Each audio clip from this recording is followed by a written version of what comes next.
نعرہ رسالت، نعرہ رسالت، نعرہ حیدری،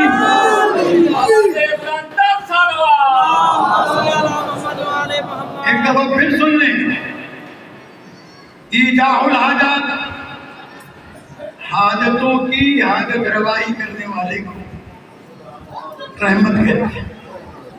حل المشکلات، مشکلوں کو حل کرنے والے کو رحمت کہتے ہیں۔ اللہ نے کہا جہاں جہاں تک میں رب ہوں، کائنات میں جس مخلوق پر مشکل آئے گی اس کے لیے حاجت روا محمد ہے۔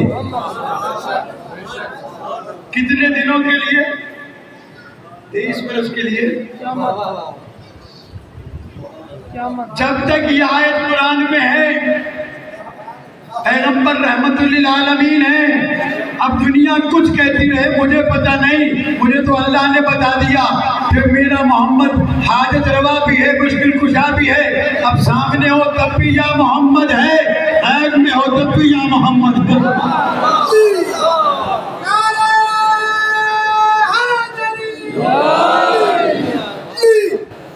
اگر میں یا رسول اللہ کہتا ہوں تو یہ شرک نہیں ہے، شرک ان کے لیے جنہوں نے قرآن کو پڑھا تو ہے، سمجھا نہیں۔ قرآن میں پروردگار نے کہا میرا محمد مشکل کشا، میرا محمد رحمت للعالمین، عالمین کے لیے حاجت روا ہے۔ اور اگر یہ نہ ہوتا تو یہ پاکستان نہیں ہے، اسلام کا قانون آئین پاکستان نہیں ہے جس میں جو چاہے جب چاہے تبدیلی پیدا کر سکے۔ یہ آئین پاکستان نہیں ہے جس میں ہر آنے والی حکومت امینڈمنٹ کر دے، جب چاہے اس کے اندر تبدیلی پیدا کرے، نئے قانون بنانے کے لیے بل پاس کرے۔ خدا کے واسطے ایسوں کو کیوں مانتے ہو جن کے لیے بل بنوانا پڑتا ہے؟ ایسوں کو مانو جن کو دل مانتا ہو۔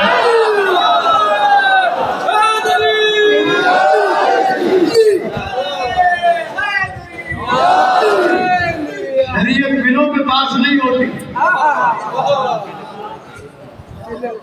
قانون اسلام بلوں کے پاس نہیں ہوتے۔ اور یہ مسلمانوں کو دھوکہ دیا ہے دہشت گردوں نے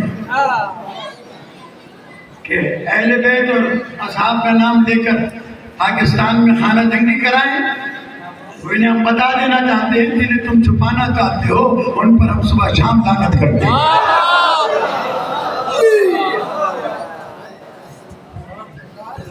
تم سمجھتے ہو یزید چھپ جائے گا؟ تم سمجھتے ہو تمہارے ساتھ بچ جائے گا؟ تم سمجھتے ہو شمر بچ جائے گا؟ خدا کی قسم میں اسی منبر سے ابھی اسی وقت قرآن کی آیت پڑھتا ہوں، کل تک عدالت تک میں ضامن ہوں اس بات کا۔ آ کے بات تو کریں۔ تم مومن کے قاتل کو جنت لے جانا چاہتے ہو، اللہ نے قرآن میں اسے ملعون کہا ہے۔ گھبرا تو نہیں گئے، لیکن ایف کرنے کی بھی میرے خلاف۔ میں ایف کے لیے تیار ہوں، لیکن ایف کاٹتے کاٹتے جو ایف کٹوائے گا اگر اسے ملعون ثابت نہ کیا تو سید زیادہ نہیں۔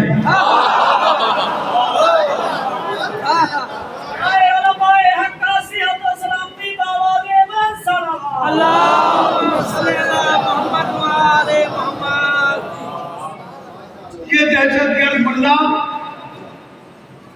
جنہوں نے اسلام کو دہشت گردی کا اڈا بنا کر اتنا برباد کیا ہے دنیا کے اندر ہمیں کہ ہمارے رسول کے پتلے جلتے ہیں ان کی وجہ سے، قرآن مجید دنیا میں جلتا ہے ان کی وجہ سے۔ کیا رحمت للعالمین کے ماننے والے اتنے خراب ہو سکتے ہیں؟ رحمت للعالمین کے ماننے والے تو ایسے ہوں کہ لوگ ان کو دیکھ کر کہیں کہ واقعی ان کا نبی کتنا اچھا تھا۔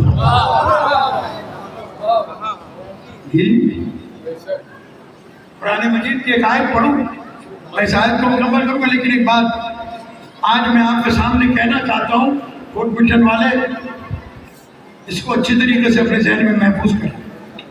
چند نظریات ایسے ہیں ان ملاؤں کے جن کی وجہ سے اسلام برباد ہو رہا ہے, دنیا میں بدنام ہو رہا ہے. پہلا تو یہ کہ ہر کام اللہ کی مرضی سے ہوتا ہے.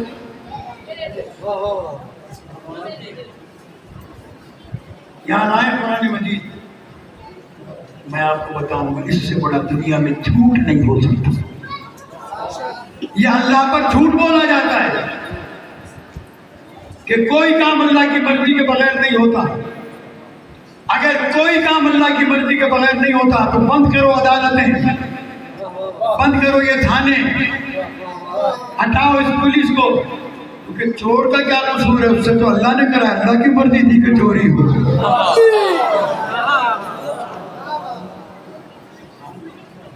کسی کو کوئی قتل کر دے, کوئی FIR نہیں ہونی چاہیے, اس لیے کہ اللہ کی مرضی تھی کہ یہ قتل ہو.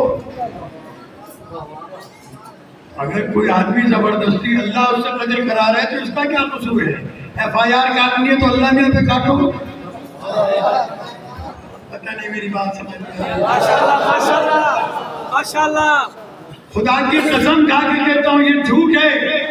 پڑھ کے دیکھیے گا آیت میں کہیں نہیں لکھا یہ کہ ہر کام اللہ کی مرضی سے ہوتا ہے. یہ ملا کا جھوٹ ہے جو ہر خطبے میں بیان کر کے مسلمانوں کا ذہن خراب کرتا ہے.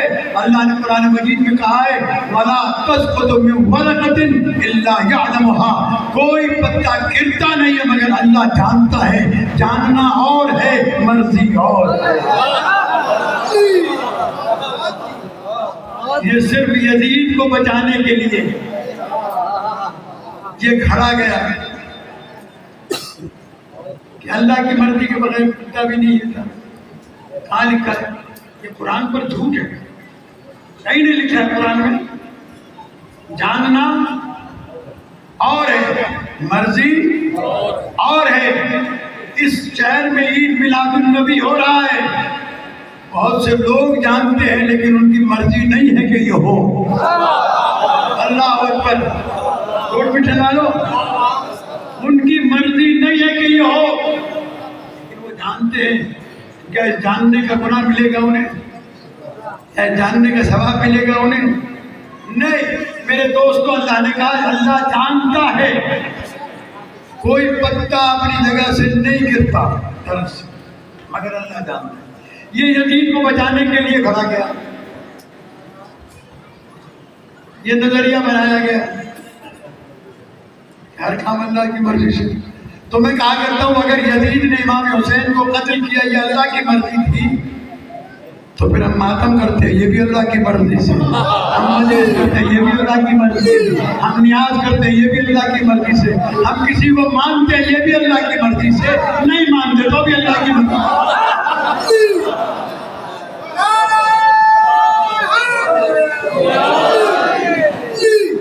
یہ فتویٰ صرف یزید تک کیوں باقی ہے, یہاں بھی آنا چاہیے.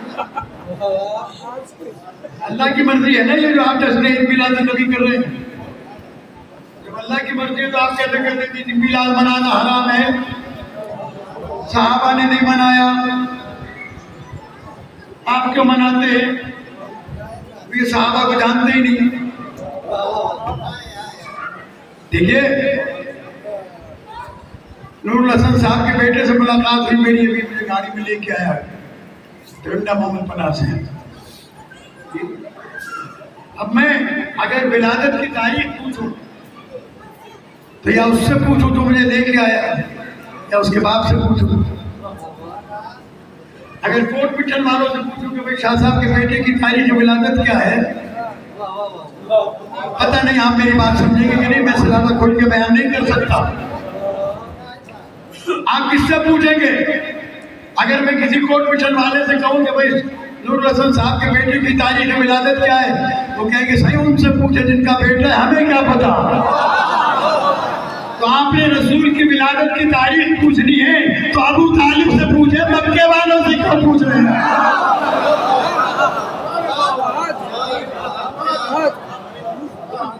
جو مدینے میں مسلمان ہوئے وہ روایت کرتے ہیں کہ کون سی تاریخ کو ولادت ہوئی ہے. ہاں عجیب دستور ہے ان کا. حضرت ابو طالب علیہ السلام نے کلمہ نہیں پڑھا. آپ کو کیسے پتا چلا؟ بابو کے دسا ہے کہ بھائی آئیے تو ساتھ سے بھائی لگیے نہیں پھر کیا دسا ہے کہ حضرت ابو ہریرہ کی روایت ہے. حضرت ابو ہریرہ رضی اللہ ٹھیک ہے معتبر ہے سارے تاریخ پڑھی تو مسلمان کا نام ہے.